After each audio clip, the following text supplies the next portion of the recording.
Are we live? Yes, we are, ladies and gentlemen. Welcome to qualifying for round 5 of the Tier 1 VRL Championship. We're here at the Sochi Autodrom, um,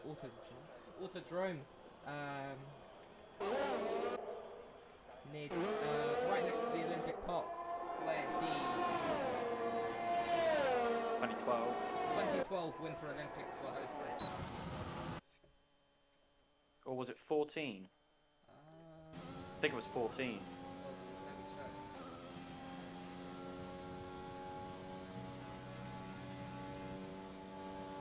2014, yeah. It was in 2014. So yeah, we're in Q1 now. So first out on track was Alu in the Alpine. Yeah, that is. Where is it? Alexi Cavero. His First name car up. still has not changed for me, even though I have friended him on Oh, Steam. yeah, you have to rejoin the lobby. I did. I'll do it again. Alright. He's getting ready for his flying lap. He's now heading into Sector 2. Sector 3, sorry. What am I saying?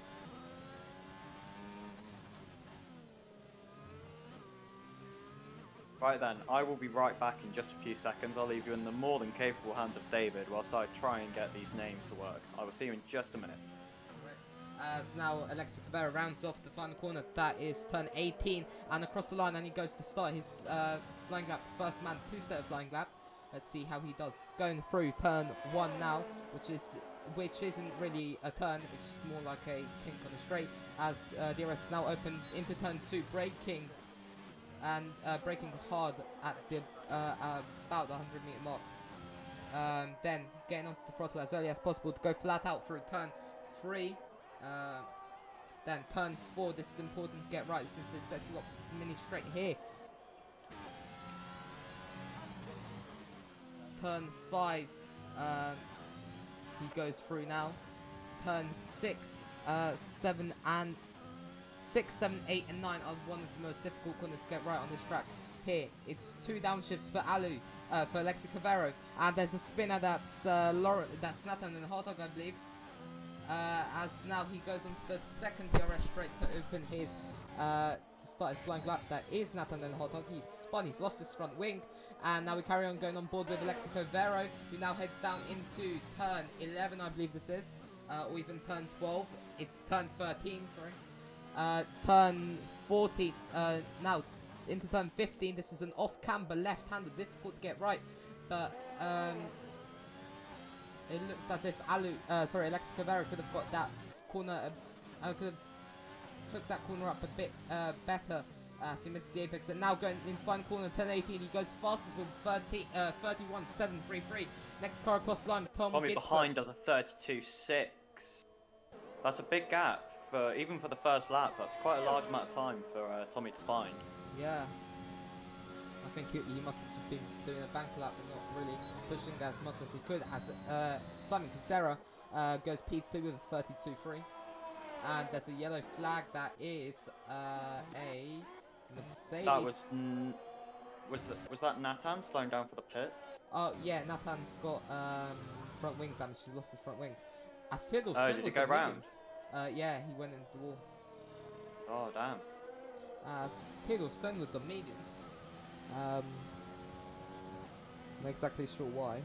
As Ludwig Beresford, the Williams driver, went P2. Now he's P3. As Jack Braston goes P1 with a 31.537. Still a lap there from him. On the mediums. On the mediums David. as well. Wow. I mean, if Jack can put in those kind of times on these medium tyres, he's going to be in a very, very good position for starting this race. Yeah. And we've got Alexi Cavera behind him. He set his lap on soft. And he's got another yellow flag in sector 3. That is a McLaren. That's told. He was slowing down. Cameron Wynn slowing down. Yeah, letting people by.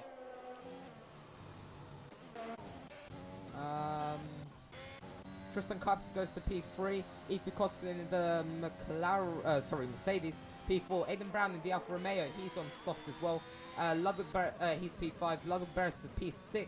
Simon Kisara P7, Tom Gitzberts on the softs as well, P8, and then Alexander Jasinski, who we know as affectionately know as Olsen, P9.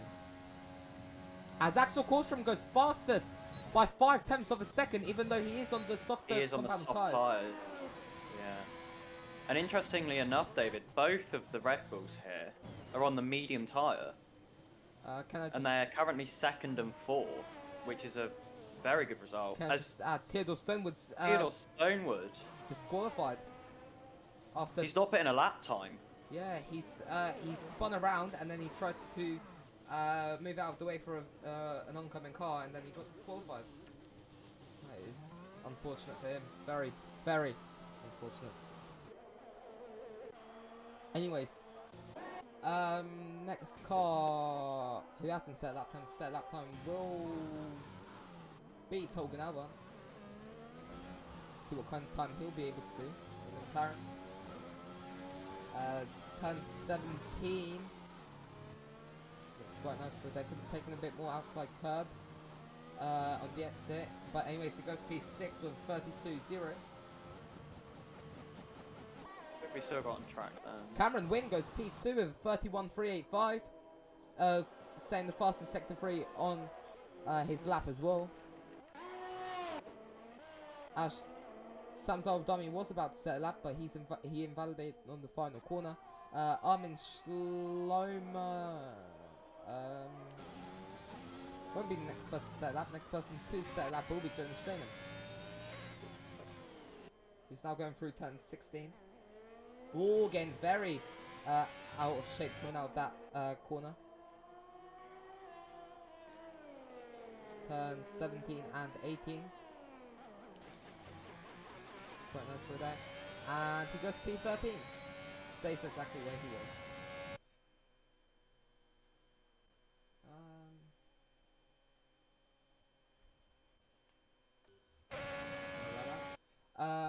Next car across the line will be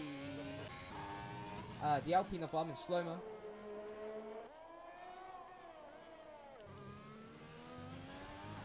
And Armin goes P14. After Armin, the car next across will be an Alfa Romeo, I believe. Yeah, that's the Alfa Romeo of Sam Zaldami, but he's validated his lap, so technically next car across the line will be Cameron Wynn. Cameron Wynn, because Tolgan Albat's invalidated. They both pit, so next car across the line to actually set a lap will be the Aston Martin. That's Nathan and Hartog. As he goes fastest in sector 2. But he's getting quite, he lost quite a lot of traction on the exit. Oh, and he's gone around again. In the same corner. Gone round again. In the same place. So it's all going to be down to the last lap for Nathan and Hartog. He's got the pace. Be interested to see what he can do. He's got the pace, but he just can't get that lap, as he said.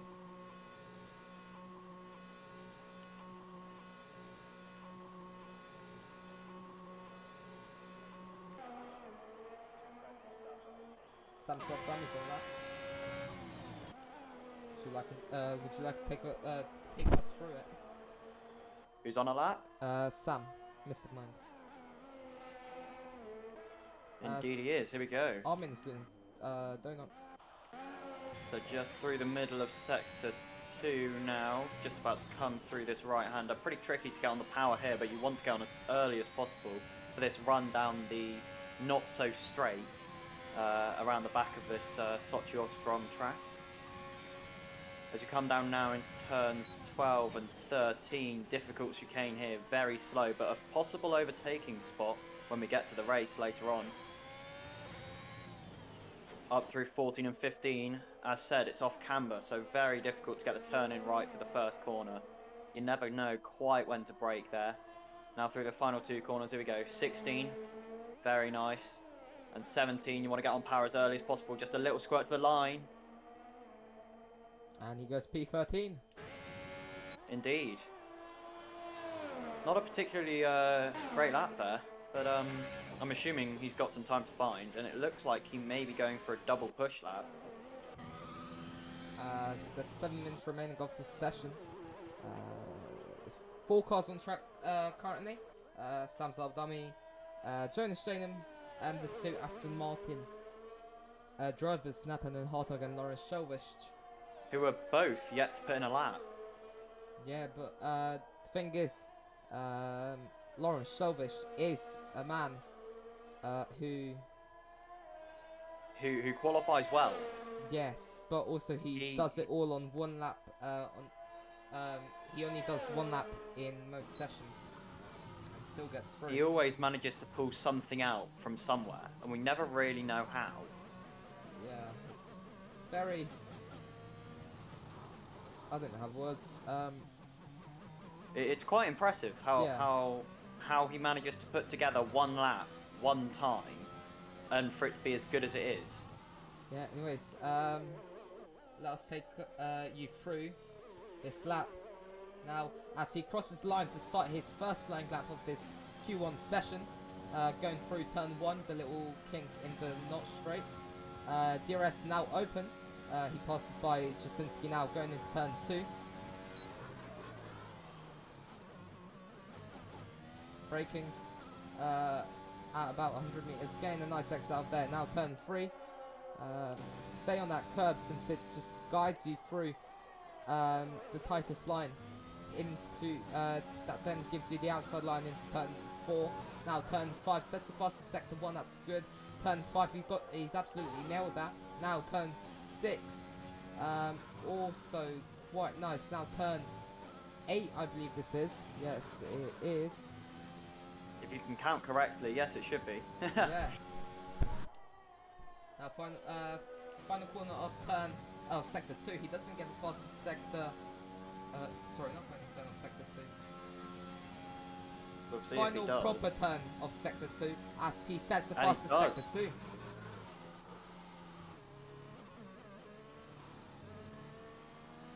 Now sector 3 going into turn 15. The off camber corner. Looking quite nice for that. It's not much. There's not really much to commentate since it seems as it's going to be a perfect lap.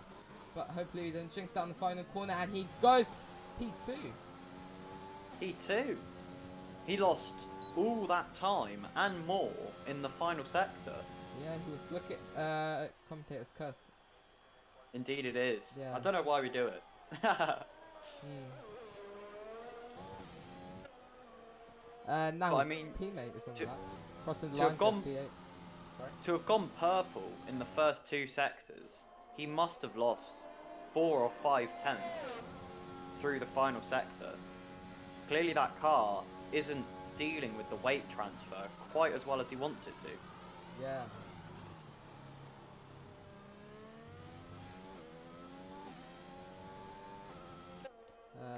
Also, as he was saying that, Nathan and Hartog went P8 with a 31.8. There's 5 tenths separating the 2 teammates, 2 Aston Martin teammates, and 6 positions. So Yeah, the field is really quite close here at the moment. Although I expect if you got Jack Brassington and some soft tyres, that would probably change, yeah. as it normally does. Field is extraordinarily close. In the tier 2 race, I'm actually gonna stop it at what I said as so Korstrom is out of the session. Oh, What's actually, happened no, there? he Is retired he- in the is pit he- lane. He retired in the pit Oh, lane. you're retired. Yeah. What was I saying? Oh yeah, as I was saying, Alexander Jasinski or Olsen went fastest in the first sector. Sorry, middle sector. And he goes P10. So that should let him, should allow him to get into Q2. Yeah, and that's what it's all going to be about here now, isn't it? Yeah. There are going to be a lot of people down in the bottom half of this field now who are going to be looking to go as much quicker as they physically can. I don't know how many of them are going to be able to do it, but hopefully we'll see a little bit of a change up. there's a lot of cars on track right now, just stranded. First person to be on the flying lap, Jonas Shane, Indeed it is. heading down towards turn 2. Braking just before the 100-meter mark. And tapping that sausage curb on exit for good luck.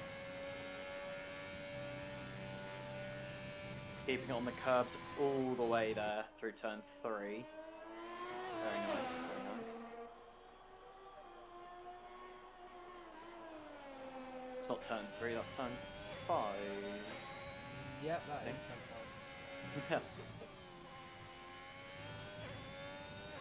I tell you what, the Ferrari man is absolutely flying right now. He is linking these corners together really, really nicely. Yeah, and even if you look at on his dash, you can see that. Actually, never mind. I was looking at completely wrong thing. If you look in the top right-hand side of your screen, you can see he's 2.5 temps up on his original climb, setting the fastest sector 2. Now going into sector 3, the most difficult sector on this track. He hooks up that off-camera corner very nicely and gets a very good exit out of there as well. Turns 17 and 18 left to go. At turn 18 gets on the power and he goes P10. P10. Knocking Alexander Jasinski out. As Indeed. Jasinski cannot say a lap time as he's retired.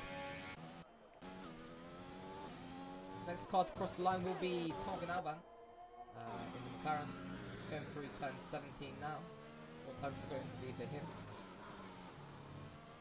We'll Going see. to be a 31.7. Moves up to P6. 31.7. He's 2.8 temps up on his original time.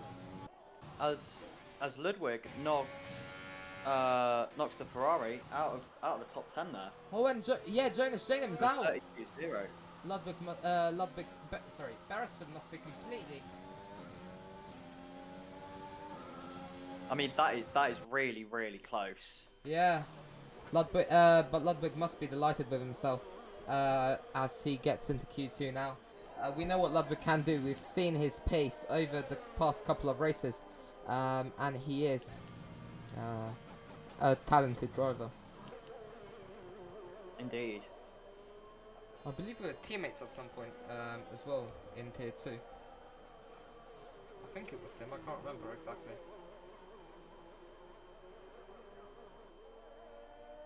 Well, let me try to figure this out. Ludwig is oh yeah, the session's ended by the way. Axel Korstrom goes fastest in in Q1. Lauren Shelvish P2, Cameron Wynn P3, Jack Braston at mediums P4, Lex Covero P5. Then we have Torgen Alban, Tristan Kuiper, Zita Koskinen, Nathan and Hartog, Ludwig Beresford, Jonas Janum, Alexander Jasinski, Sam Abdami, Aidan Brown, Simon Casera, Armin Schleimer, Tom Gisbert, and Theodore Stonewood.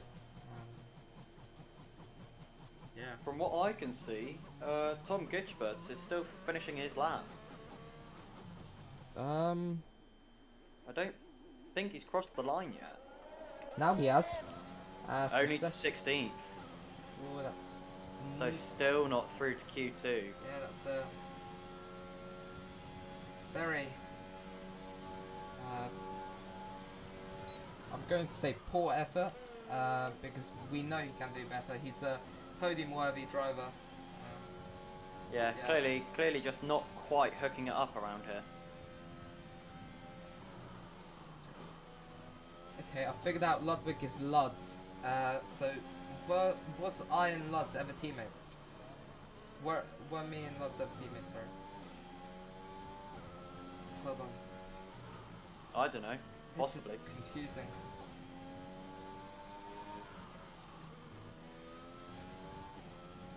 I think he moved to Red Bull in season 1. Hold on.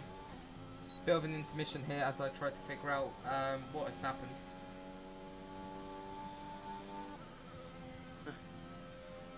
I don't know where David's gone. I didn't hear what he said when he was talking. So I don't know if anyone in chat can hear what he was saying. Okay, I know what's happened. I confused him with Lachu. I used to be teammates with Lachu. Oh, right. Yeah. That's what's happened. So is that everything, or are we doing a full Q1, Q2, Q3? Yeah, there's still Q1, Q2 stuff left. I completely forgot about this order.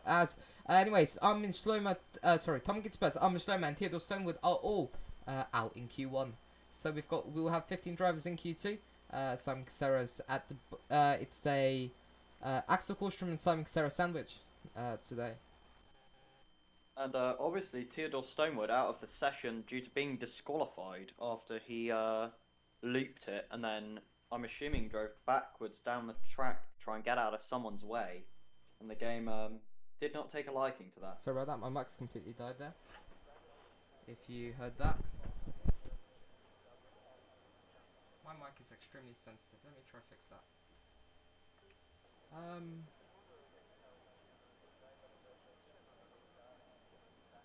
No one leaving the pits as of yet. Here we go. We've got the first driver leaving the pits. It looks to be one of the Aston Martin drivers. And AlphaTauri drivers leaving the pits now. Well, I have no idea. Hold on.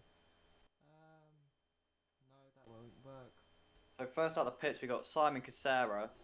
And I believe we have Lawrence Shelvich. We do. Oh, Simon Casera, sorry, cuts the pit exit line. Indeed he did. Hold on, let me see if...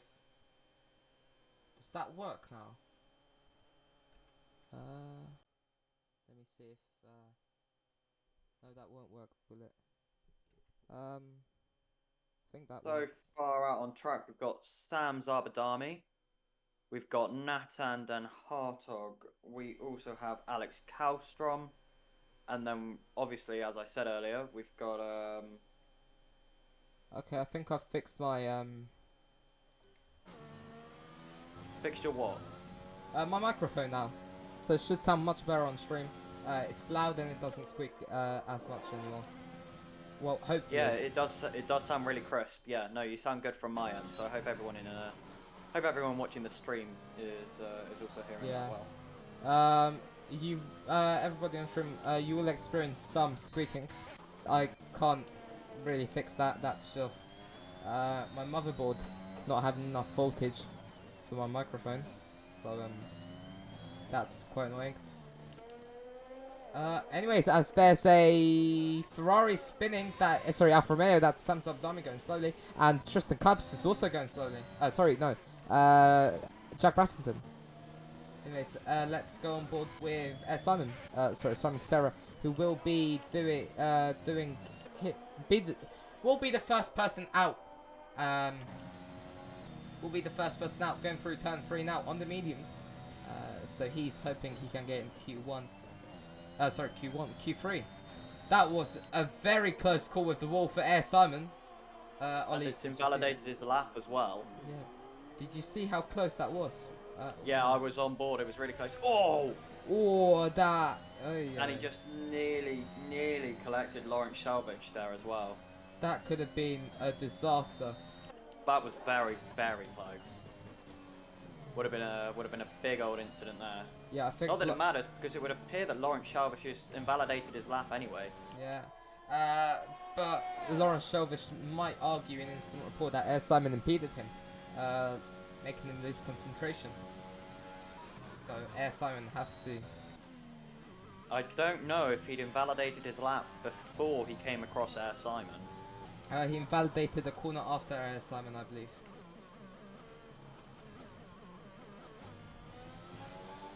So I believe coming across the line next will be...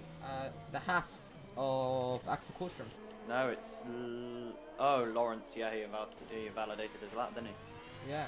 Axel does a 31.6, 6 times slower than his fastest lap time in Q1. But obviously possibly he's down a to the medium tyres, yeah. Who's next across the line? It'll be Jasinski. Who goes P3 as Beresford goes P2. And then it's Nathan who goes fastest. Not by much, and he's on soft tyres, so clearly the pace is not coming together for Nathan and Hartog at the moment. Yeah.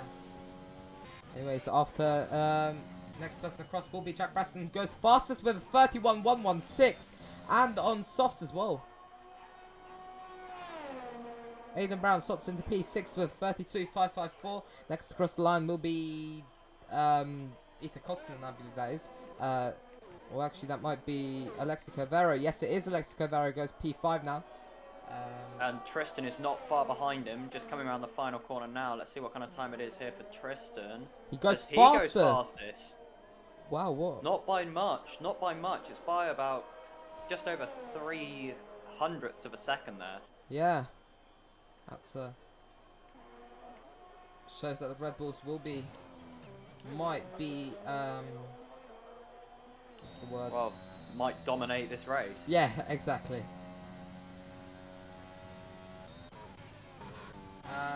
There's an Aston Martin going slowly across the line. Oh, he's just in the pit lane, never mind. Next across the line, nope. Ooh, I don't know who the next person on a lap. Ooh, actually, I think there might be a penalty incoming for Simon Kusera, as he's just disobeyed the race director notes by going onto the blue stuff, entering the pit lane. Interesting, interesting. And the thing is, I just caught that on stream, so the FIA will be taking a keen look at that, and won't be too impressed. Anyways, next car across the line will be an Aston Martin. That's the Aston Martin of Nathan and Hardog, who's trying to set a better lap time. And next car after that is the Alfa Romeo Of Sam goes Sobadami. 11th. Yeah, he's done a double push on those softs after invalidating the first lap. 32.7 isn't particularly where he wants to be, possibly due to the tyre age, but I'm sure we'll see when he comes around to doing his next lap. As we just see Alexis Cavera completely cut in the first corner. Beautiful cutting skills there from him. Should be a professional chef.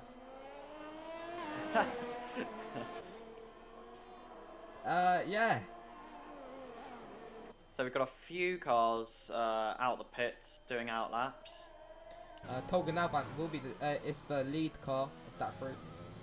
He's now going through the final corner. Start his flying lap. He's not got a time in yet. I don't know if he invalidated his first run, because I'm pretty sure he's been out on track. Hold on, let me check quickly. Yeah, I think he's invalidated and then gone on to new tyres. He's on 0 lap old softs right now. So yeah.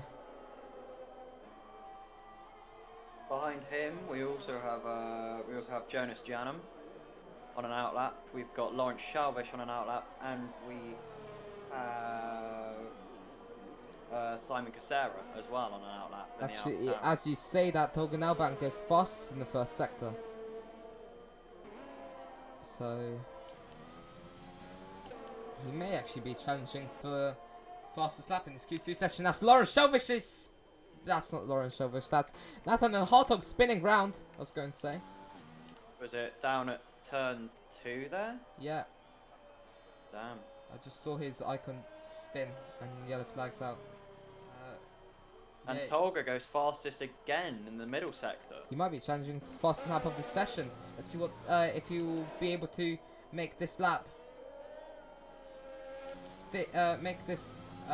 Finish this lap off Final perfectly. sector. Yeah. Here we go. Final corner now. Very nice. Through the final corner here. And it's only fourth. I think he might. Over 6/10. Nearly 6/10 off our fastest lap. Wow. And also our fastest lap. Actually, it isn't. Never mind. It's going to say something different. Yeah, I just realised it's not true. Wait, something Sarah's on the flying lap now. Let's hope he doesn't invalidate, as that is Lawrence Shelvish going approaching his teammate who's going slowly. I think his teammate's slowing down to give him a tow. Quite possibly. It's a strategy that we've seen before in real life F1 as well. And as I say that, it is definitely happening. He's giving him a nice tow. He gets out of the way before the chicane. Gets the fastest Nice work sector there 2. from Nathan. Lawrence gets the fastest sector 2 now, so he may be he may actually be the fastest man on track. I mean, we'll see when he gets to the end of this lap. And he's on mediums as well. He is on medium, so to go faster in the sector 2 is quite impressive.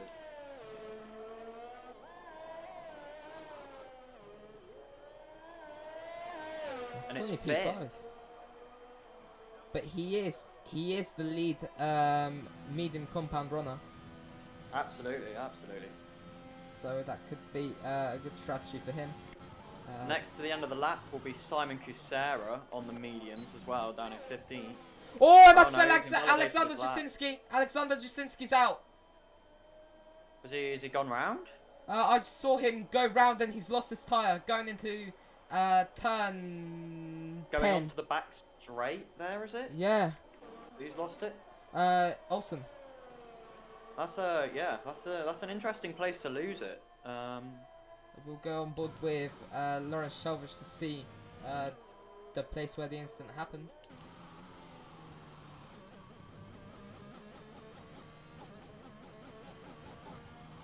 You've got a long way to go to get to the barriers on the outside there. So he must have way overcooked it in terms of apex speed and just gone round. I think I know what's happened. So he hit the right-hand barrier, so I think he just got onto the throttle a bit. Oh, he got ricocheted. Yeah, off the apex. It's happened to me in Saudi Arabia and Abu Dhabi. And Monaco. Every time. Actually, it's only happened in Monaco once. It happens to me in Monaco very regularly. It was Monaco season 2, I believe. When it happened to me. Other than that, that's my only DNF in Monaco ever. Or was this season 3? I cannot remember. Anyways, Cameron Wynn now crosses the line. Yeah, he invalidated his first lap, so he took it as another tyre prep lap. It's not much going on now. We've got 3 minutes left. Top 4 probably won't be leaving the pits again. Looks like Jonas Janum will be the next to cross the line here, as he comes through the final few corners of the last sector. Goes P12. 32.4. We've got a big spread here. We're at 1.4 seconds at the moment, which is a lot of time for some of these guys to find. Q1 was 1.8 seconds, so we cannot really assume, but there is a yellow flag. That is Lawrence Chaves getting out the way for, I believe that is Ludwig Beresford. That is Ludwig Beresford. Sorry, element we can't assume. I meant like we can't really say that is competitive. Yeah, you know what I mean. Yeah. Yeah. Anyways, yellow flag. Next to finish the lap is going to be Alexi Cavero. Next to start the lap will be Aidan Brown. So. And it's third. That's an excellent lap for Alexi Cavero. That is an absolutely excellent lap from Alexi Cavero, and there's a yellow flag that is an Alfa Romeo, so hopefully that's Sam Salbadami. It's Cameron Wynn. Cameron Wynn's fastest! He's gone fastest. With a 30.9.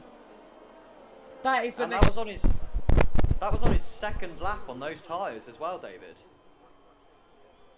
That is an absolutely excellent time there from him. I guess we know who will be challenging the Red Bulls today. Absolutely. So there's a car going slowly. That is Alexi Cavero. Sorry about that. I completely stumbled. Yeah, he's finished his lap, so I expect that'll be why. And there's oh, I thought that was a McLaren spinning. That's just a McLaren going slowly. Oh, and Simon Serra has a 5-place grip penalty for a collision. Oh no! I think he must have slowed down to try and let him through and just. I think I know what's happened. And hit him. When Tolga slowed down, we were just watching as Alexi Cavero passed him. Hold on, because here Axel Kallstrom's gone fastest by nearly 0.2 of a second. Track evolution. Well, nearly just over a tenth of a second. Track evolution is really working magic today. Yeah, as I was saying, I think he thought the McLaren was moving, but couldn't react in time and just probably lightly tapped him. And because it's qualifying, he got 5-place grid penalty. So it's very unfortunate for him. Especially if he can't improve on that P15, because he'll be starting from the back unless he can get to Unless he can get to P10. P13. Oh wait, no, there's 18 No, drivers because here. we've got 18. Yeah. We've got 18 drivers, haven't we? So we'll be starting from the back unless he can get to P12. And even then, he'll be starting 17th. So gonna be a run from the back of the grid for Simon Cavara today. So there's track limits, after track limits for Air Simon. He is really abusing those track limits. The race director won't be happy. Michael Massey will really not like that. No. Oh. Hmm? I don't know what's happening here, but it looks like someone's parked across the track. That was Lawrence Chaves. He retired. On my screen, I've got Sam Zarbadami parked across the track just after. Oh, he is. Yeah, he's finished his lap and lost it, so the AI is just not driving because it can't. Yeah. So he's just going to be sat there for the rest of this session then. Yeah. Simon Sarah goes P13. Tolga's just coming into the final corner now. Let's see what kind of time he can put on the board. Only 8th for Tolga.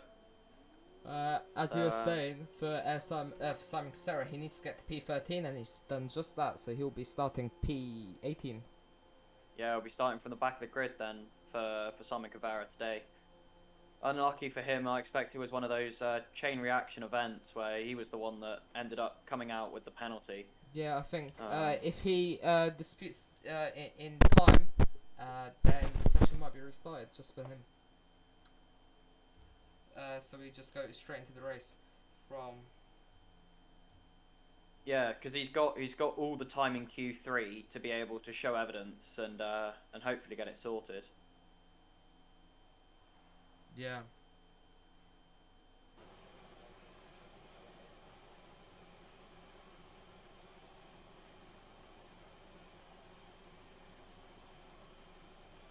Anyways, here is the Q2 order. Axel Kullstrom is fastest in the Haas, fastest by a tenth of just over a tenth of a second. In P2 we've got Cameron winning the McLaren. Then we've got Lawrence Chaves, the Aston Martin driver on mediums P3. So we know so he's seems to be the fastest man right now. Then we've got Tristan Kuipers, Jack Braston, Alexei Cavara, Nathan Den Hartog, the South Korean driver apparently, even though he is Dutch. Then we've got Togan Alban, Itu Koskinen, and Ludwig Beresford, and Aidan Brown, Jonas Janum, Simon Kusera, Alexander Jasinski, and Sam Zaldomi do not make it out of Q2, and Simon Kusera has that 5-place grid penalty that he will try to dispute, hopefully.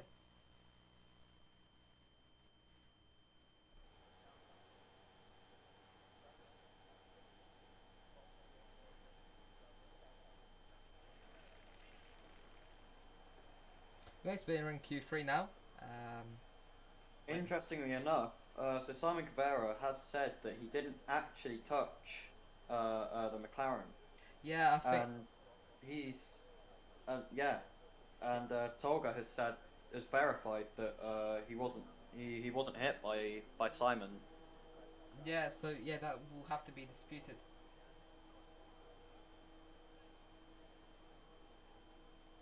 Anyways, first man out on track is Tristan Kuipers. I believe that is. Or Jack Braston, sorry. No, it's Jack Brassington, yeah. Followed closely by one of the Aston Martin drivers, I believe that is. Yes, it is. It's Lawrence Chaves, who's second out on track. It is Lawrence in the Chaves. Aston Martin. Oh, as Lawrence Shelvish taps the wall there on the exit in the pit lane. That's Not the definitely first good. Mercedes-powered driver to do that at Sochi this year. Yeah. As he crosses the line again. Second driver to do that this Q2 session. Miss, I'll be back in about 30 seconds. Ollie, you take over, please. That's fine, I'll try and keep everything running. So next out the pits we have the Haas driver of Axel Kallstrom, and then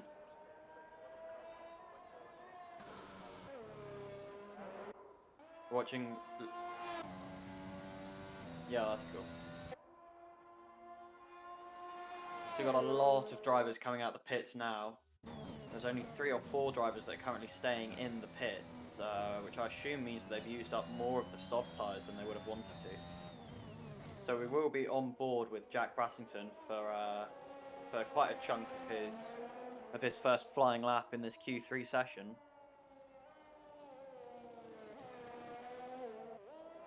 And obviously the person who will want to put in a really good qualifying here, and normally does, is Lawrence Chaves in the Aston Martin, because he will be starting on mediums as the only person in the top 10 from Q2 who managed to qualify on those medium tyres. He will be starting the race on them.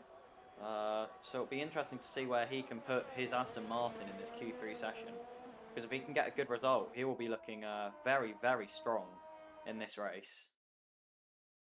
Alright, Here we I'm go back. now.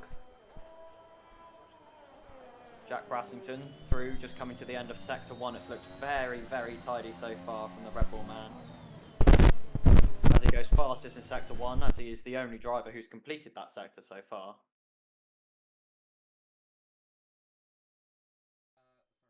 May also keep that, what was the word? May also, Has Nathan gone in the wall there? He's Or got was he just visible damage. moving out the way? Yeah, He may have just been moving out the way of Jack Brassington there. As Jack Brassington goes fastest in Sector 2, although yeah, obviously no one else is. Yeah, although no one else has finished a lap yet, so he will be going fastest in all sectors. Anyways, now, anyways, what I said anyways, for the trillion time. Anyway, oh my god. Turn 17 now, and turn 18, he's rounding off, going to its short distance to line, it goes fast with 30.834, that's a very, very fast time. That is, yeah. Indeed. The fastest time we saw in the last section was a 30.7. So it'll be interesting to see where the drivers end up in this session now. Wasn't it a 30.9? No, the fastest time we saw was a 30.7 from Axel Kallstrom. Lawrence Shelvish is 5 tenths slower than Jack Brassington. Yeah, 31.3. That won't be what he wants, because on the medium tyres, which he will be starting on, having gone fastest as Axel Kallstrom goes fastest with a 30.6. 2 tenths faster than Jack Brassington. That's an excellent time. That is, wow. That is an excellent time from the Haas driver. Wow. I'm speechless. Honestly speechless. Yeah, I don't know where he's pulled that out from. I guess he went fastest in Q2 as well, but he's found another 10th on top of what he could do in Q2 so far in this Q3 session. And with tire evolution, with track evolution as well, he'll still have a run left at the end of this session to go. So it'll be interesting to see if he can find even more time on those tires. Yeah, it's. Yeah. As Tolga goes 4th. Alexis Caveras, P6, with time of 1:33.256. That's 3 seconds slower than our fastest man. Yeah. As Nathan and Hartog. Tristan Kipes goes P3 in the Red Bull. Only Red about. Bull's looking very strong here. Only about a hundredth away from his teammate. So he knows he could get that very P2. little time separating those Red Bull drivers today. And the 2 Aston Martin drivers as well, a 4th and 5th. Lawrence Chaves and Nathan, with just over a 10th separating those guys. That.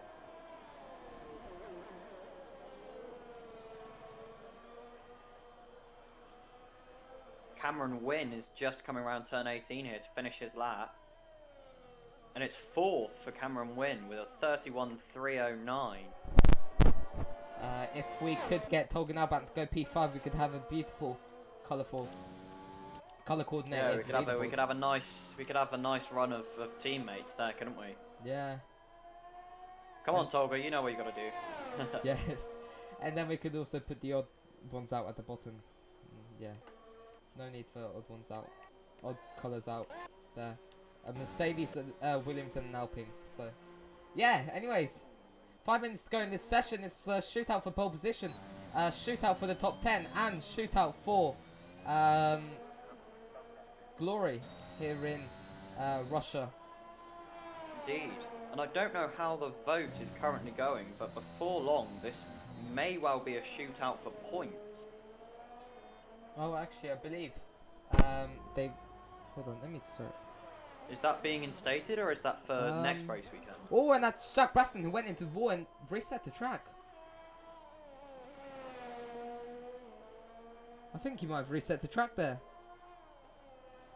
Anyways, It'll be interesting if he has. I know that that's looked down upon in the race, but I don't know about qualifying. Yeah, okay, I'm just checking the vote right now, and it's 20-20 for both. 20 votes for both. It'll be interesting to see which one comes out on top. It will. Oh, that's because I haven't voted yet. What are you voting for? I want points, personally. Because realistically, it is a spec series. So I don't see why having points for fastest lap is a negative thing. I'm just confirming if it's... Right, okay. So Jack Brassington is the first person to start his second flying lap here. Yeah, going through turn 3 now. You can see the mighty Sochi Olympic building there on the... all around you, actually. Anyways, more buildings. There's many buildings. So that's the fastest. As he goes fastest in Sector 1, indeed. Now going in Sector 2 currently, turns 6 and 7. Looking very nice through there. Car looks extremely stable under him. Getting a very nice exit through there as well. And just, yeah. Yeah, it looks like this car has a lot of grip. The setup that he's got on is really working for him right now. Yeah. Just able to really get on the power early, and he's turning in with obviously a lot of confidence in this Red Bull right now.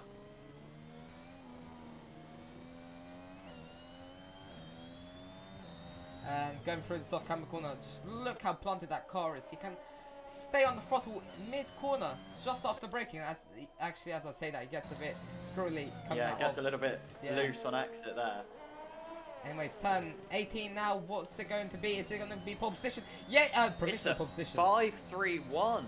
5.31. That is an absolutely mental time from Jack Brassington. That is very quick.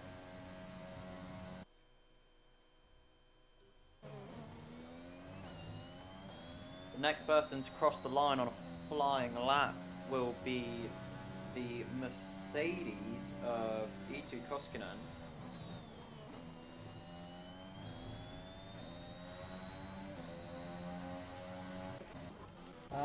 It will be. I believe. Actually, no, there is a McLaren and a... actually, never mind. You are right. Yeah, Eetu Koskinen. Yeah, he's just coming down the back, not so straight now. Going through turn 16, no, 16. 14 is the Little King, then it's 15, 16, Oh. 17. I see abandons his lap. I think he was on an in lap, to be honest. It looks like he has abandoned the lap. I don't believe he was on an in lap though. Actually, No, yeah. Yeah, I think he must. I can't see how much fuel he's got. He's got 2.5. No, so he's done a double warm up then. Yeah. There we go. As Alexi, oh no, yeah, Alexi Cavaru. Yeah, he goes fastest. Not fastest. He goes P6 in that Alpine there.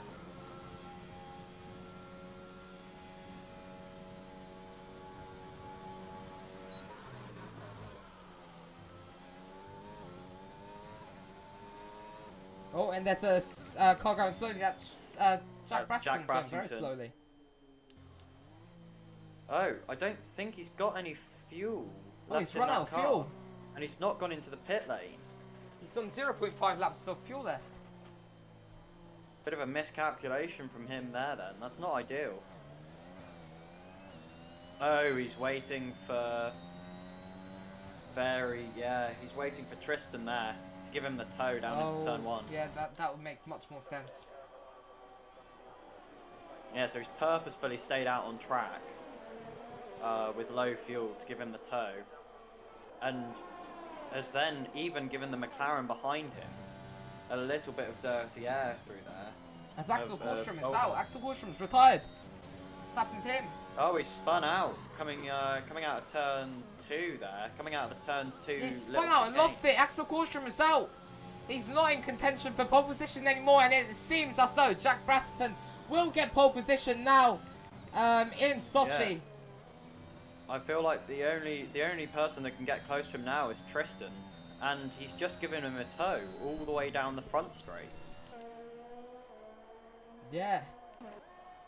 I mean, if anything, the one person that Tristan didn't really need, that Jack didn't really need to help any more than he has, is Tristan, and he has. He's given him a toe. Yeah. As he goes fastest in sector 2, does Tristan? And it seems as though he might go fastest in sector 3, judging by his pace. Oh, and he short shifts up to 5th gear. That is a very... He's short shifting a lot. That's definitely costing him some lap time. And he stays P3. And it has. Yeah, And he's lost didn't improve. He lost the temp. Even with that purple sector 2, he hasn't improved on his time. Lawrence Chaves, however, is 2 temps up on his lap time. He might be able to challenge for P3 for... as he goes fastest! Lawrence Chaves gained 6 tenths of a second in the last sector. Lawrence Chaves, where has that come from? Lawrence Chaves! He's starting on Chaves. the mediums, David. He's starting on the mediums. Lawrence Chaves. That Wow. has put him in the perfect position for this race now. Wow. That's incredible. That's ridiculous. That is ridiculous. As we say, Lawrence Chaves is the qualifying man, and he has just proven that. He is the one lap wonder. Lawrence 6 Chaves. tenths in one sector. That is absolutely crazy. You could see how hard he was pushing. And it seems as though he could have pushed a bit more, but then backed out a bit. Anyways, here is our... Oh, I just hit my microphone by accident. Anyways, here is our top 10. On the left-hand side, you can see the fastest man, Lawrence Chaves, who takes pole position by 58 hundredths of a second from Jack Braston in the Red Bull. Then we have Axel Korstrom in the Haas, Tristan Kuipers, Cameron Wynn, Alexi Cavero, Togan Alban, Ita Koskinen, Nathan and Hartog, and finally Ludwig Beresford rounding off the top 10. It's looking like we're going to have a lobby restart to try and sort out these issues that we've had with Simon in the AlphaTauri. As it's looking like his 5-place grid penalty for contact with the Aston Martin, not the Aston Martin, the McLaren, has been wrongly given out by the game. So it looks like we may have a lobby restart here. And yeah, we are having a new lobby.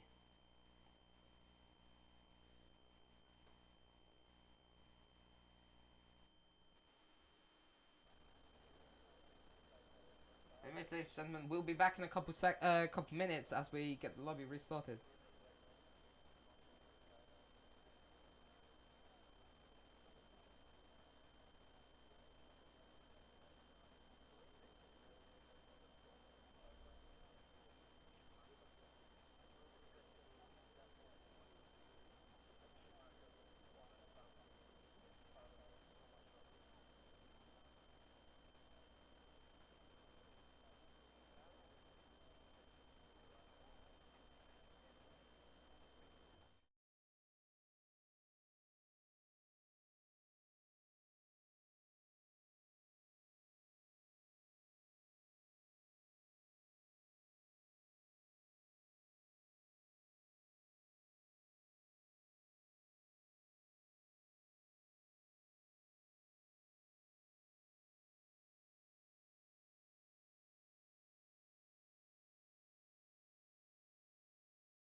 Right, ladies and gentlemen, we are back now, and we're on the formation lap.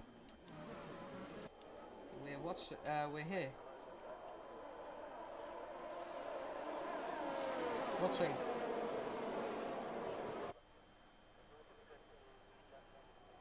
Yeah, so obviously we have had a lobby reset due to an incident with the 5-place grid penalty that was given to Simon Casera, who will be starting P13 as that is where he qualified. However, him and Aiden Brown have been disqualified already and have been sent back to the starting grid, which means they will have very, very cold tyres at the start of this race.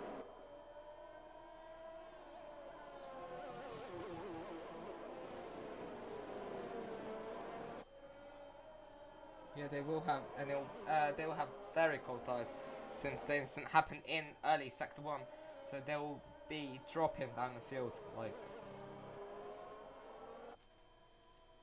I think they literally touched off of the start. Yeah. Because they're on the same side of the grid. So I don't know if there was if one of them went earlier than the other, and then had to brake, and then just what happened. But yeah, it's one of those weird things. Yeah, and now we're preparing to.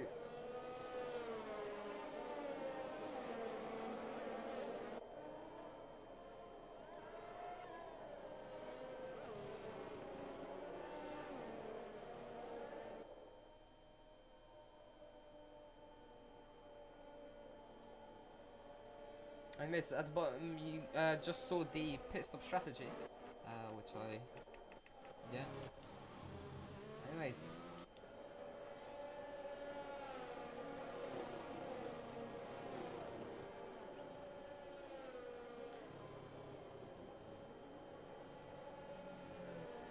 Lining up on the grid now, interestingly enough, Alexi Cavero there waited behind, slowed down quite a lot. It looks like he was overtaken even by a few cars coming to the start there, or that may have just been the 2 drivers who were disqualified on this formation lap. Anyways, it's 1 light here, 2, 3, 4, 5 lights, and we are racing now here in Sochi. It seems as though everybody's got a good start as Alexi Cavero pulls out to the inside to get past Tristan Kamps, who's dropping down. It's 4 wide going into turn 2. It's 5 wide now, and there's surely going to be an incident as it's 3 wide going into oh, there is. and that is someone's front wing, or that's Tolgan Alban without a front wing. People cutting across turn 2. It seems to have been a clean getaway from most people. But then there is Ita-Koskinen is all the way at the back of the grid now, dropping back after I think he might have got spun out there. All just got in a very poor start as now he's chasing down Tolgan Albat, who doesn't have a front wing. Yeah, as always here at Sochi, a very chaotic turn 1. Or turn 2. Technically. Oh yeah, technically. As Sam the first proper turn. Yeah. Actually, as you say that, Simon Casera was trying to go for a move down the inside onto somebody. Forgot their name. Oh yes, Jones Statham. And he's gonna try go down the inside. That's Theodore Stonewood trying to get past S. Simon, but he doesn't manage. And now Armin Schlomer's getting increasingly close. Theodore Stonewood goes on the runoff area on the outside of turn 13, I believe that was. No, 15. And Armin Schlomer gets past him in turn 17. As Laura Chaves now gets the fast lap. Armin goes off, and Theodore gets tries to get past.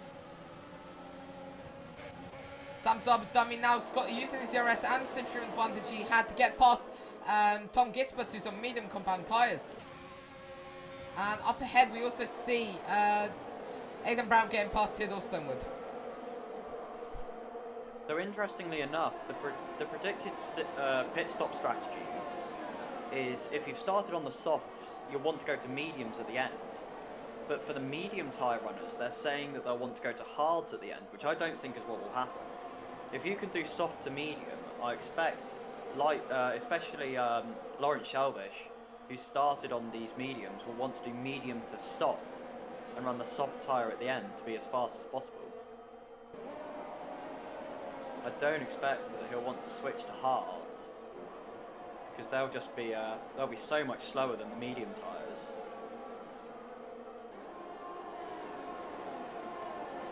Here we go, as Axel Kohlstrom goes for the move down into the first chicane. Yeah, under braking there.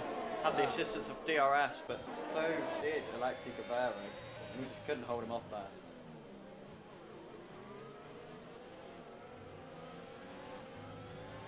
Are you okay, David? Yeah, I am. I was just dealing with something. Yeah, anyways, we're back.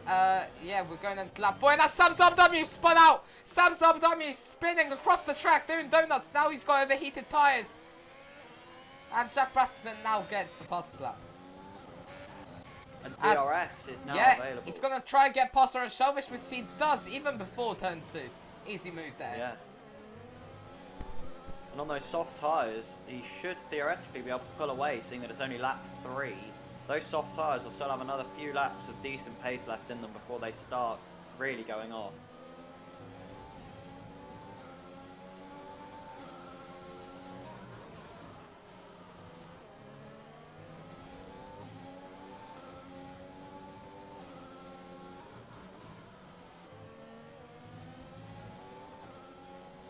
There's a lot of cars that are really close to each other here. All the way from P1 to P8 are all within a second of the car ahead of them. And actually, as you say that, Armin Schlemmer's defending vigorously against Aidan Brown. Yeah, I was watching that battle just a minute ago, but nothing will be going until we get to the end of this back straight here. It'll be interesting to see if Aidan Brown... No, he's not going to go for the move. Actually, now if we go to the cars in front, we can see Simon Sarah getting past Jonas Shannon on the medium compound Very tyres. nice move there. Yeah. As obviously Jonas didn't have the DRS there, which is what would have caused that move to be taken into effect. And Jack Brassington nearly got Lawrence Shalvish out of the DRS there, but it didn't quite happen. Which means that Lawrence Shalvish should be able to keep the DRS for the rest of this lap as well.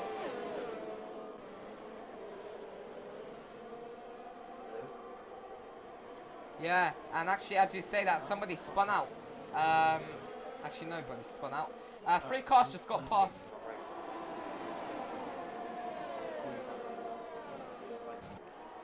You right, Ali? Yeah. Someone calling me. I just had to let them know that I was commentating on a race. Alright, no worries. Because you left your microphone unmuted, so I thought you were your microphone. I thought you were just whispering something. Yeah. Anyway, Simon Serra's now out of... Oh my god, Simon Serra's on 10% ERS already, 4 laps into the race. Yeah, he's... that's not great, not ideal. That is a very interesting tactic there. Hopefully he can make that up. And now he won't have enough ERS to defend against Aidan Brown, who has the slipstream, has the ERS, and may have, and does have the ERS advantage. As Simon Serra goes down the inside of Jonas Shannon. He locks up, goes straight on, and Jonas Shannon tries to get ahead of him, and no! Simon Kucera's been spun out by Jonas Shannon! Simon Kucera out of contention for points now. It's really unfortunate for him. Oh, and that's Armin Schlemmer. That was Armin as well, went round. Oh, 2 cars just spun in the same corner. 3 cars, sorry. Insert You Spin Me Right Round song here. Anyways, as my timing leaderboard is broken, we'll see Aidan Brown go for a move on Jonas Shannon down the inside in turn 2. Nice move, as Aidan Brown actually locks up and takes a track limits warning, I believe. Oh, and Jonas Shannon is fighting back. He's going to try to go down the inside into turn 4, but he doesn't make the move stick. As Alexander... Oh, wait, no, never mind. As Armin Schlemmer is now in the pit lane. Pitting for a new front wing, I believe.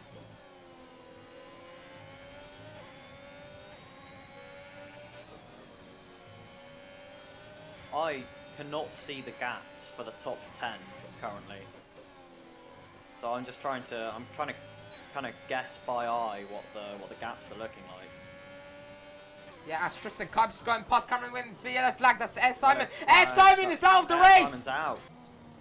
And DNF, safety it's a full car! safety car. It's a full safety car. That's it's too early for the soft tyre runners to pit.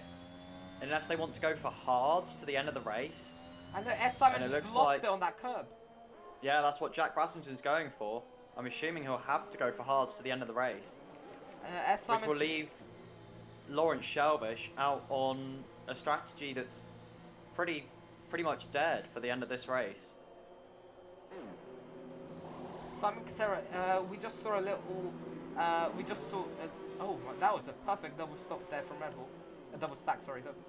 Yeah, we just saw where, what was it?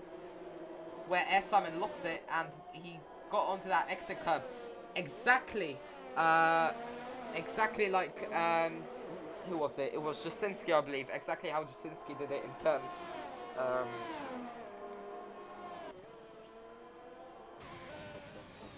In turn 10. Sorry, turn 9. And interestingly enough, so Tom Gitchberth, who I believe stopped early on for a new front wing and stopped for mediums, has now gained all those positions back again and is now P2 as he didn't stop under this safety car period. So we've got 2 medium runners at the front of this pack at the moment. Yeah.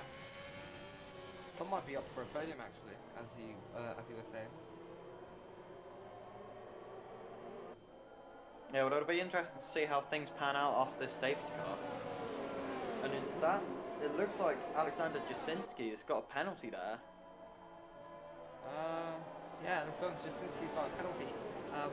What was it? It's a 5-second penalty, so that's for speeding in the pit lane or a severe incident with some other car. Let's see what that is for, actually, as we go into the race director. As speeding in the pit lane. Yeah, so we won't be able to get that one removed. Unless he can prove that he got the game bug. He won't be able to get that one removed. And that'll put him well down the order at the end of this race. And interestingly enough, Axel Kolstrom and Jack Brassington did not put on hard tyres. They've put on mediums. They've put on mediums. That's a very bold strategy. Everybody's gone on to mediums except Axel Kolstrom and Alexi Cavero, Armin Schloman and Alexander Jasinski.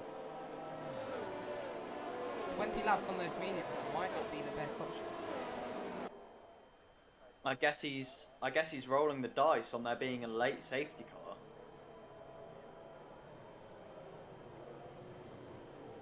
Which could work in his favour, possibly. We do know that this Sochi track is very unforgiving in terms of there not being particularly much runoff before you get to the walls.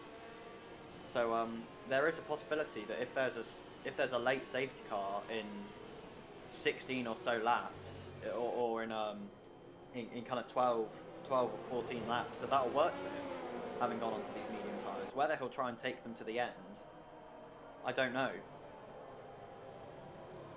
But unless they're going for a 2-stop, which might work at...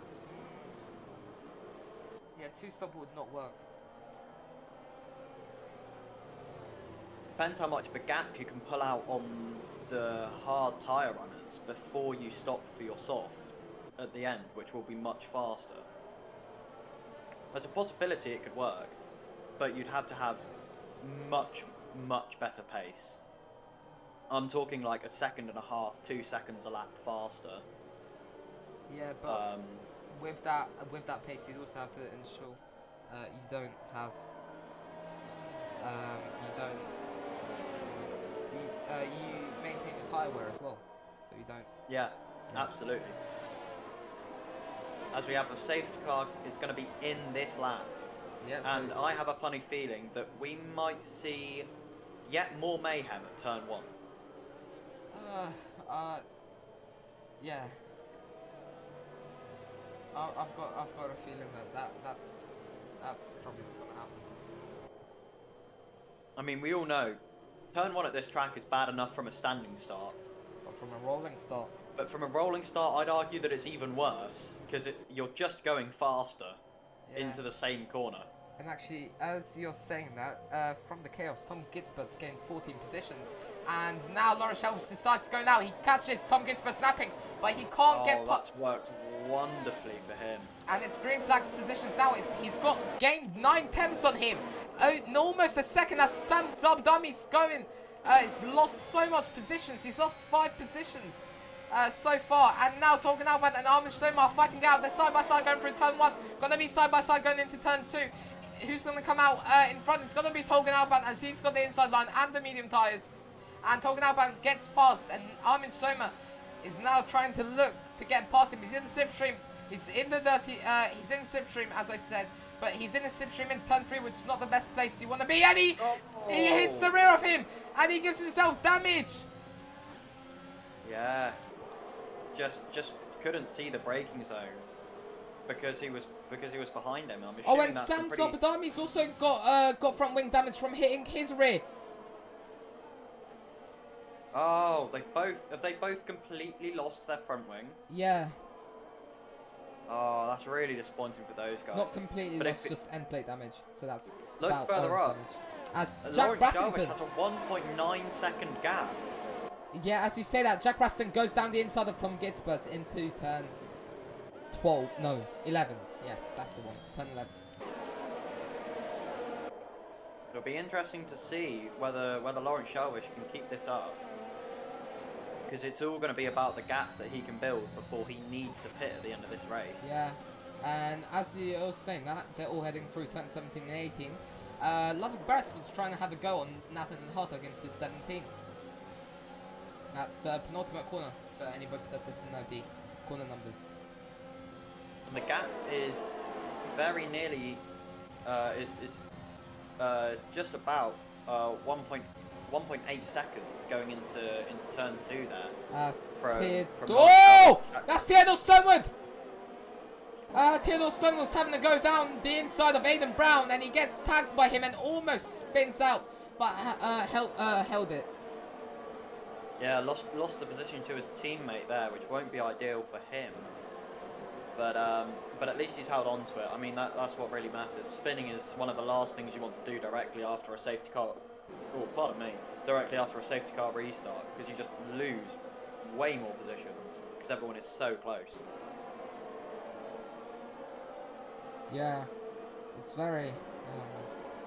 If that does happen to you, which I'm not going to comment on because it may or may not have happened to me multiple times. Cough once even under safety car whilst I was leading a race.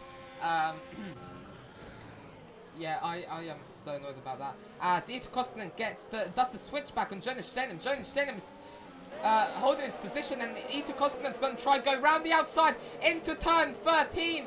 Does he make the move stick? Yes, he does. What a move! And Ludwig Beresford spun. Yeah, there was contact. I believe it was with Cameron Wynn through turn 15. He was up the inside. It may even have been Nathan and Hartog. And yeah, Ludwig just came off worse there. Was up the inside at the second part of the chicane, and the door looked like it may have been closed a bit by Nathan. But yeah, unfortunately Ludwig came out worse in that particular battle.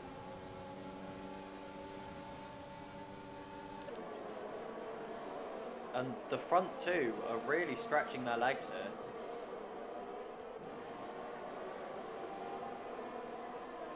Have we got DRS this lap, or will it be next lap? Yellow flags in section 2. Lawrence Chaves is out! Lawrence is out! I can't believe he's gone. That's a safety big car. Crash. Lawrence Chaves is out of the race after leading it, having such a perfect restart, gaining a 1.2 second gap, and then immediately losing it by just tapping an annoying curb. Oh my god, Oh my. I can't believe he's lost it. He's going to be so annoyed with himself there. He was running an incredible race there. I mean, Jack Brassington behind was only just catching him, and he's on much newer medium tyres as Jack Brassington. So Lawrence Chaves has really managed to unlock the race pace today, which normally I must say he isn't able to do. So he's going to be quite annoyed with himself that he's lost it from the lead there. Yeah.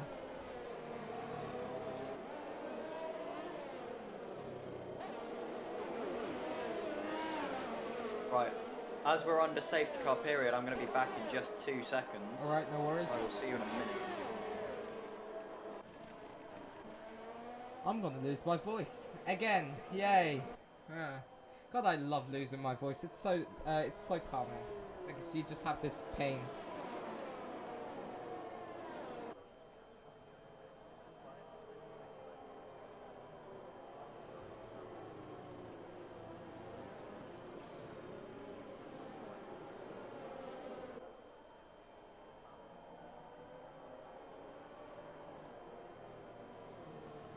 Yeah, so now we're on safety car conditions, lap 11 of 27 here.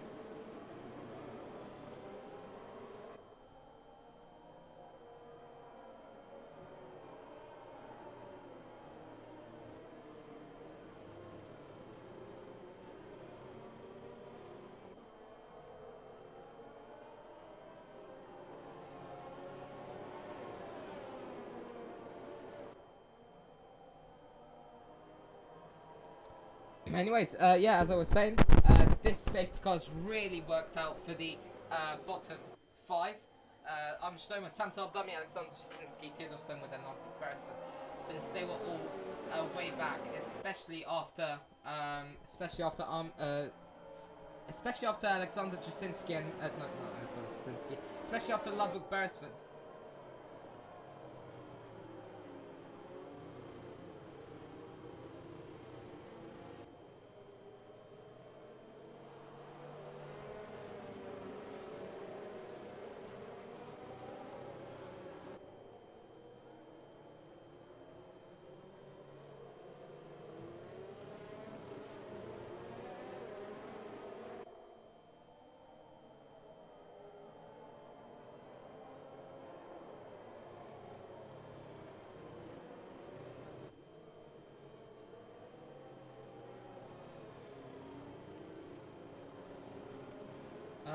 Yeah, so this really worked out.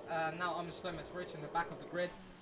He was a minute behind, now he's only about 25 seconds away. So yeah.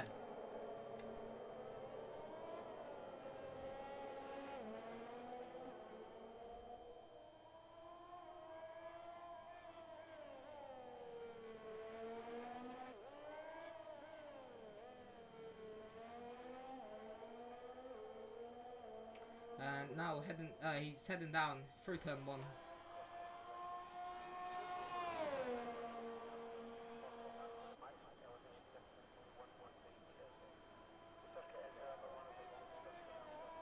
Right, I'm back.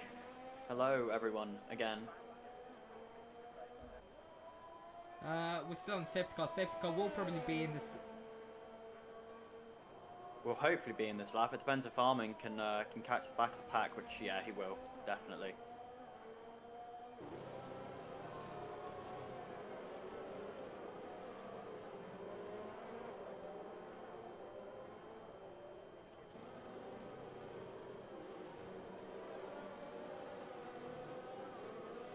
So I tell you what, this second safety car has worked for Jack Brassington. It has. Because he should now be able to take those mediums to the end. The safety cars also really worked out for the bottom 5 because they were far away. Yeah. Although I guess when you look at it, also Jack Brassington really pushed to keep up with Lawrence Chaves. So I don't know what his tyres are looking like. And safety car is in this lap.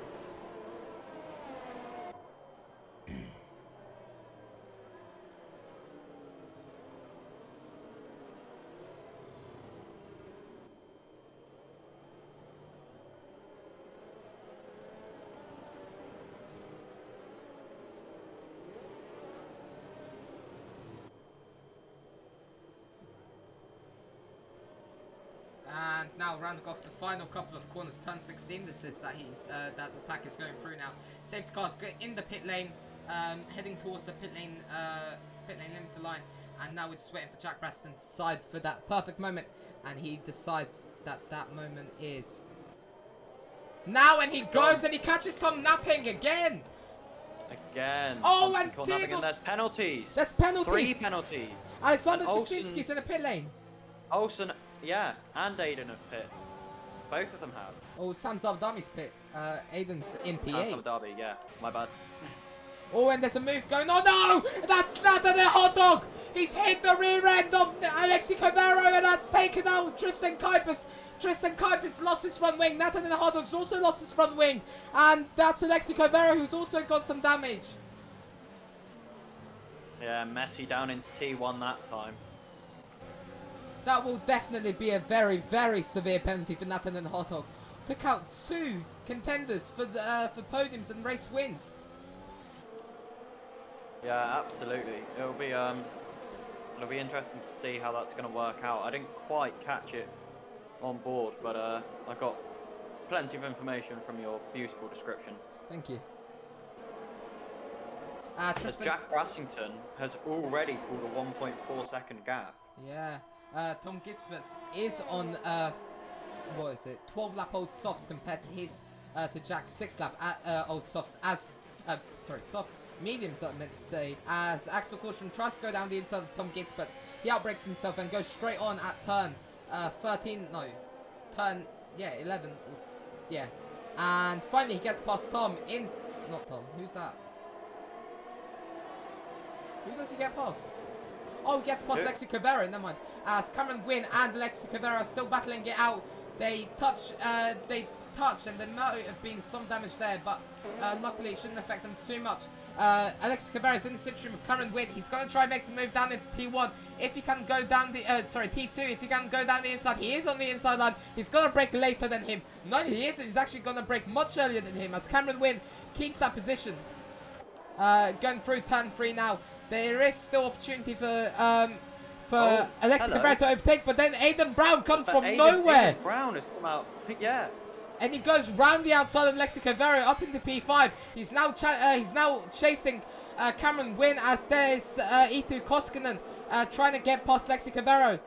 Now, as there is people going into the pit lane, people leaving the pit lane, there's people in the pit lane everywhere. All around the track. Stonewood and Nathan who are in the pits. Yeah, that was the damage. Yeah, from that instant. I think it might have affected Theodore Stonewood as well at some point. So now Ito Kostan's challenging Alexi Cavero. Is he going to try to go down the inside into turn 11? No, he isn't.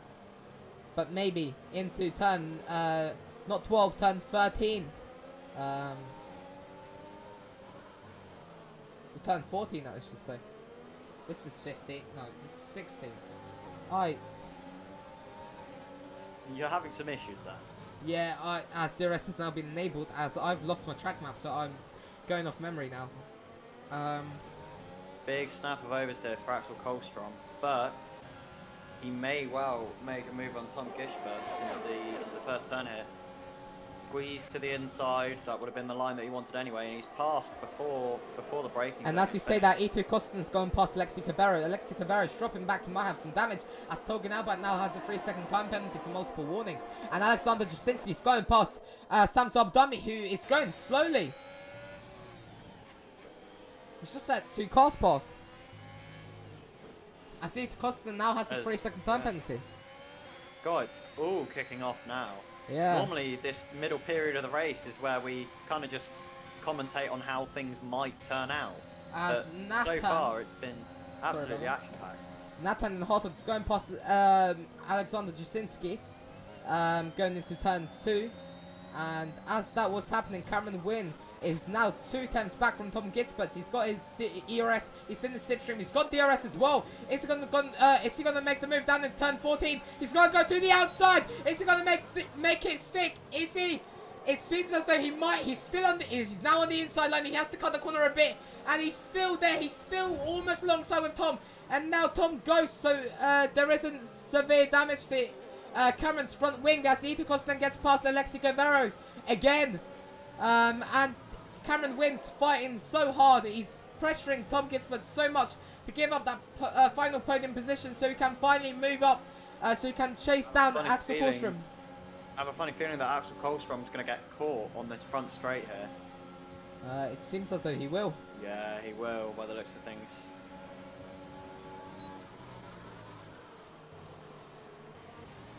Oh. It's a four-way battle for P3. This is crazy. This is actually nuts. Oh, that's Tom Ginsburg! Tom Ginsburg is out of contention. He's down into P5. Actually, he didn't lose too much positions. P6 now. P6, yeah, he didn't lose too much positions, but that was a very, very dirty move. Yeah, and he won't be happy about that either. I mean, it's possibly his fault. It's possibly Cameron's, but he still has to box off of those mediums. Oh, Alexi Guevara's out. Alexi Guevara spun. He's been tagged by another driver. Somehow, was it Cameron Wynn again? No, Cameron Wynn was the driver behind. No, Alexi Guevara. No, Alexi Guevara was fighting with P6, Ito Koskinen. Oh, was he? Yeah. So there's a possibility that the contact was with Tristan then, or possibly he was behind E2, so yeah, it's probably E2 because they were fighting for positions every couple. They were changing positions every couple of seconds. So yeah, it's probably could just been a racing incident, to be honest. Damn, it is. Yeah, these last 3 laps have been absolutely nuts. How have we only got 10 laps until the end? I have no idea. This is one of the... Oh, and that's very close between Jonas Shinneman and Tolgan Alban. As Tolgan Alban goes around the outside. What a beautiful move there by him. Yeah, Jonas Shinneman, sorry. Not Tolgan Alban. There was a few little bits of contact through that corner there. I don't know if Tolga possibly has front wing damage. Yeah, definitely. He's understeering hard through these corners. Let's see. Yeah, I think he might have light green damage. Looking at, yeah. Yeah, there's definitely the car definitely isn't turning in how he wants it to. Jack Braston now has a 5-second lead over Cameron Wynn, who's in P2. Who has a penalty? Yeah, as well. He's got a penalty.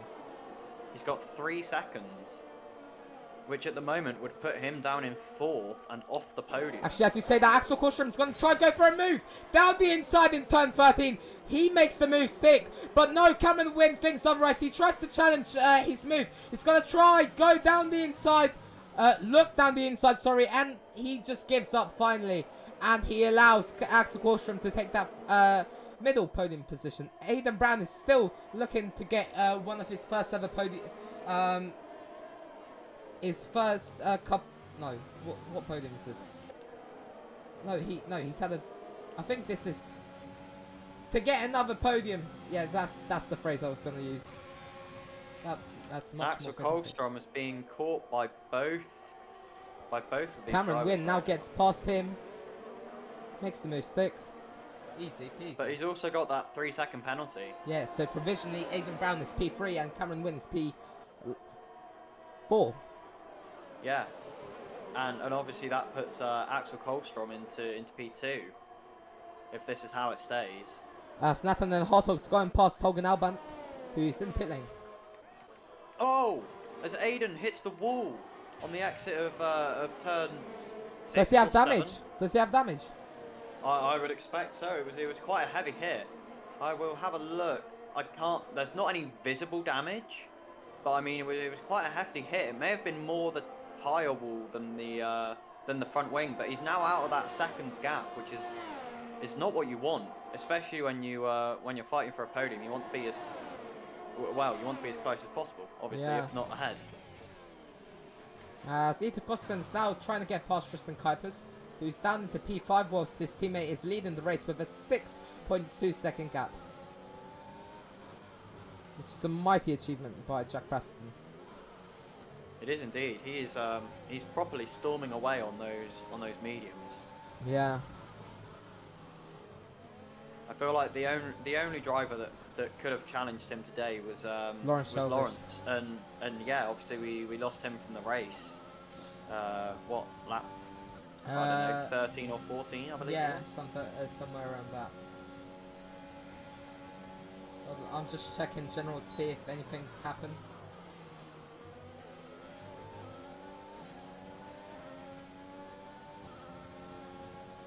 Or actually, we might have some safety car drama happening. Tolga Alban's overtaking Armin Schlomer under safety car conditions. Oh. So That could be interesting. So Tolga Alban, if Armin is not lying, he will be P16. He's P16 technically because he has to give that position back. As Tolga Alban gets past Sam Zamdami and almost gets past Tom Gitzberts, but too far back. He moved in the braking zone, but luckily didn't hit anyone. So that was a fantastic move by him. You've got to admit. And now he goes to the outside. He goes down. He's now on the inside, trying to go down the inside of Tom, but he doesn't make the. He's too far. He couldn't make the move stick. He was too far back. And now he's still challenging Tom. He's desperately trying to get past the man who was in P3 about 5 laps ago. As Ludwig Beresford's now trying to get past Ethan Costin, and they almost touch front wing to gearbox. And Ludwig Beresford gets a much better run. He's going to try and go down the inside. He doesn't go down the inside. And Zayden Brown goes in pit lane now, as you said. Tristan Kuipers now up into P4. It's Jack Braston from Wynn, from Caution, from Kuipers, from Koskinen, from Beresford. As Tolga Alban is only a 10th from Tom Gitzberts, as Jonas Jaden overtakes Aidan Brown, has gone into pit lane, as we've just said a couple of seconds ago. As now Cameron Wynn, Caution's going past Cameron Wynn, going into turn 1. As Cameron Wynn has to take the runoff area and gains a bit of time on Axel Kårström. As Axel Kårström's now trying to pull away, but Cameron Wynn's just in his slipstream. I'm out of breath. I mean, those mediums are going to be starting to go off now. Also, what's happened in the last few seconds is that Nathan has picked up a 3-place grid penalty. Not grid penalty, a 3-second time penalty for multiple warnings, which will not be ideal for him, although there isn't, at the moment, anyone within that 3-second gap, so he might be okay. Another thing is, Nathan Hartog is also the holder of the fastest lap in this race.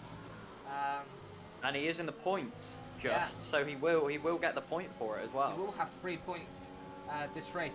And now Cameron Wynn's having a go on Axel Kårström. Doesn't have the DRS. He's got the ERS. He's got the slipstream. He gets out even before the corner into turn 11. Into turn 12 he makes the move. That's the left-hand kink on the straight. And he seals the deal into turn 13. Now going through turn 16. I'll tell you what's interesting here is if you look at Axel Kårström's dash, he has 76% ERS at the moment. He's got 76% battery charge, whereas Cameron's got 16. Whereas Cameron has he's used up so much more of his battery that at the end of this race, he's not going to be able to defend Axel. And actually, as you say that, Axel's going to try and go for a move down the inside on the straight. Easy job. He's got so much more ERS that down the straights, especially with the aid of DRS, Axel will just be able to walk past him every time. Actually, as you say that, Cameron Wynn is challenging. He was trying to go down the, side by side through turn 3. That did work out, and now pulled the switch back and it's worked. Oh, he pulled out the move though. Yeah, he tried, but was just too far back now. As Axel Kårström just got that ERS advantage over him, as I believe it was Tristan Kuipers who got the fast lap. As Tolga Alban's overtaken. Tolga, sorry, overtaken Alexander Jasinski. Let me just quickly check who's that. It was Tolga with 33.612. Although he is currently not in the points, so he won't get the bonus point for fastest lap unless he can catch Aiden in front of him. He is catching Aiden. But he also has the penalty to deal with as well, which is 3 seconds. So he'll have to catch, pass, and build that gap, which with only 6 laps left to go will be an interesting challenge. Yeah, and so technically it will be Nathan Hartog who gets that final fastest lap point, since he is the last eligible fastest lap within the points. So, yeah. And we see Tom Gitzberts making his way past Alexander Jasinski into turn 11. And making the move stick into turn 13, 12, 9. There we go, and that's I've just watched Axel Kolstrom Yeah, 13.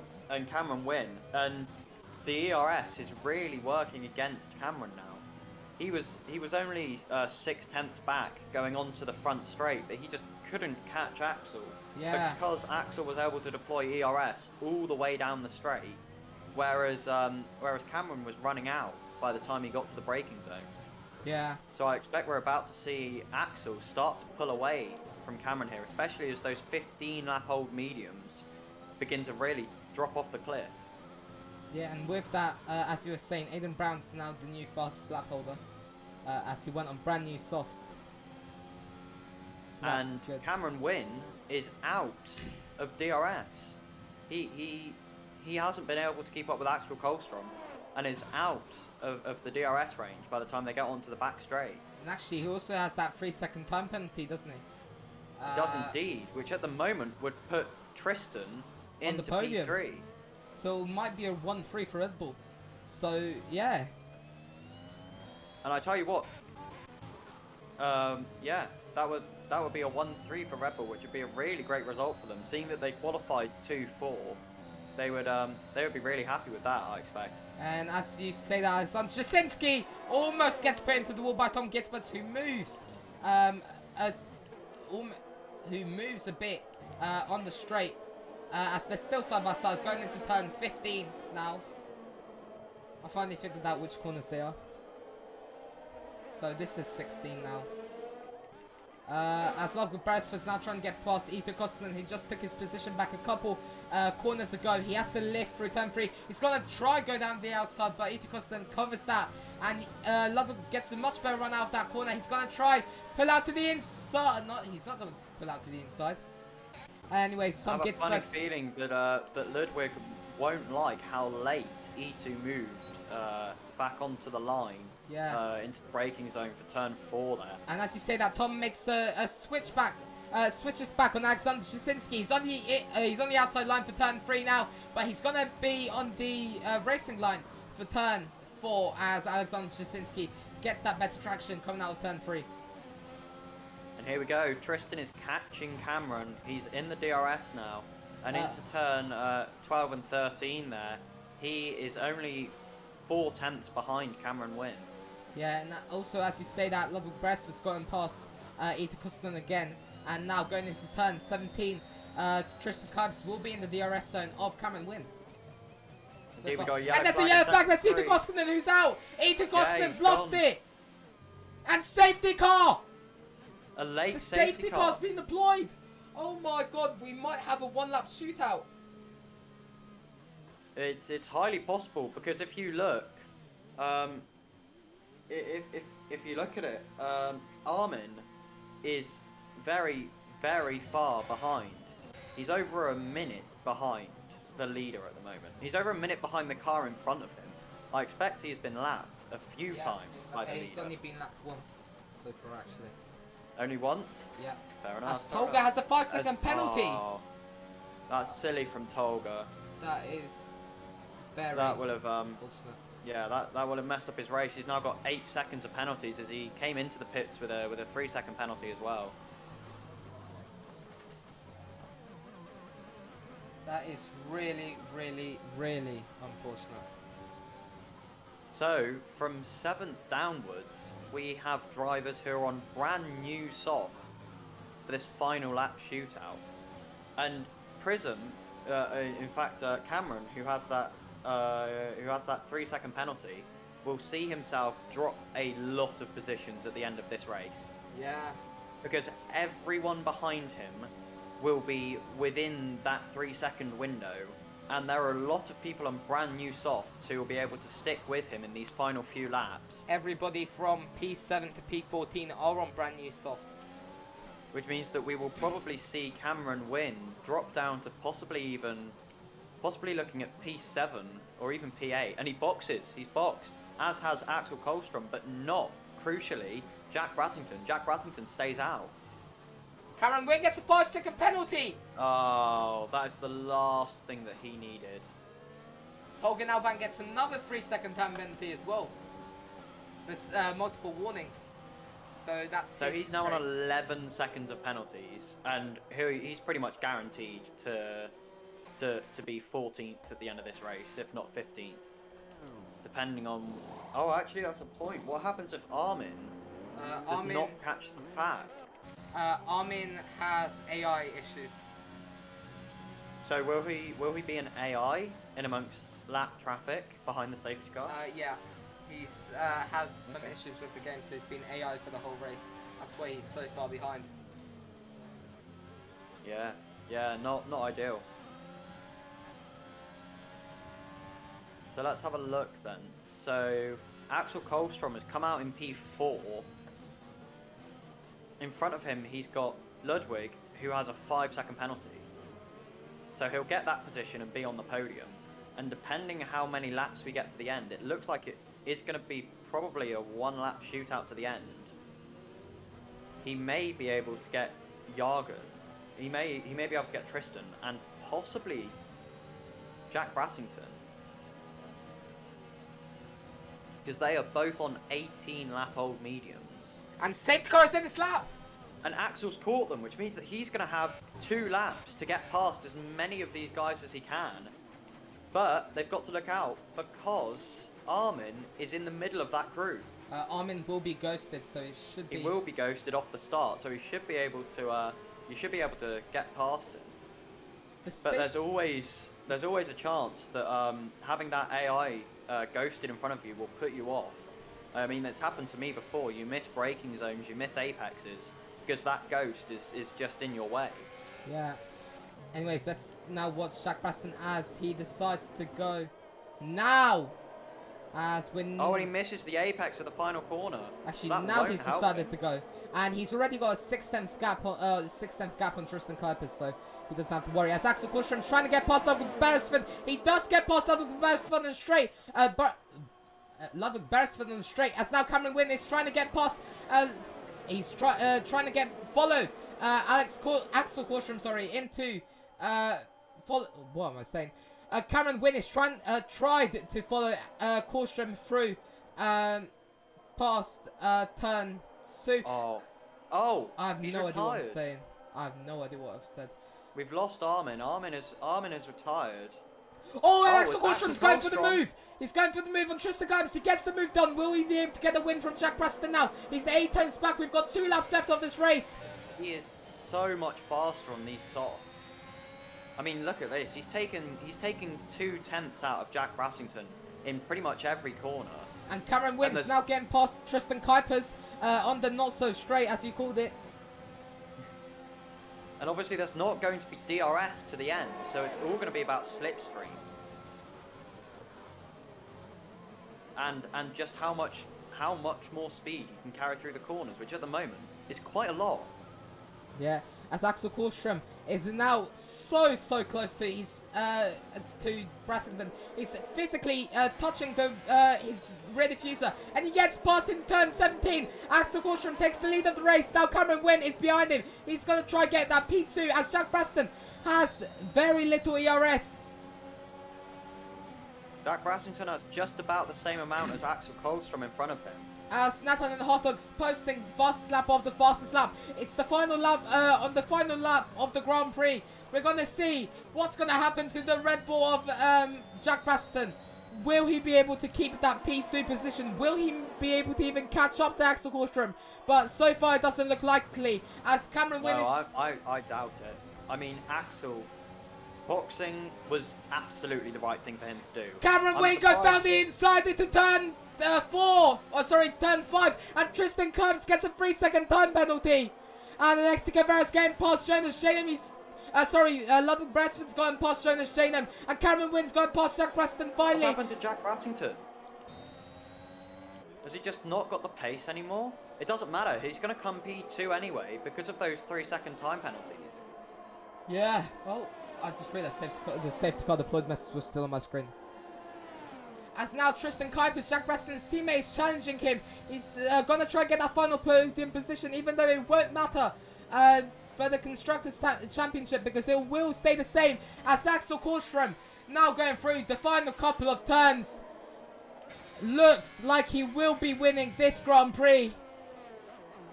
And it looks like Cameron Wynn is going to be dropping down to 6th at the end of this race. And Axel which is a heavy Kallstrom hit for him. crosses the final corner to win the Russian Grand Prix in the Haas car. That was an incredible drive from Axel Kallstrom. He timed that pit stop under the safety car, and it absolutely worked for him. It was just perfect. Everything came together for him today. The pace in qualifying, the pace in the race, and the strategy, and it's absolutely worked. Yeah, the man from the land of IKEA came home, planned that strategy so well with his team, and just had an absolutely wonderful afternoon today. And Jack Baston comes home P2, and for P3 we've got Alexi Kovero, the man from Finland. I believe that is Finland, yes. Congratulations to all these 3 drivers, and it has been an absolute pleasure commentating this race with you. Yeah, absolutely. As crazy as it's been really great to be able to commentate here with David today. It's it's been really fun. I mean, this race was absolutely nuts. It was crazy. And here we see the final finish wow. order. And P3 is the Alpine. Yeah, Alexi Kovero. Of Alexi Kovero. I completely forgot that Tristan had that 3-second penalty. Yeah, Alexi Kovero was running about P5 or P6 at the time. At the end of the race on track.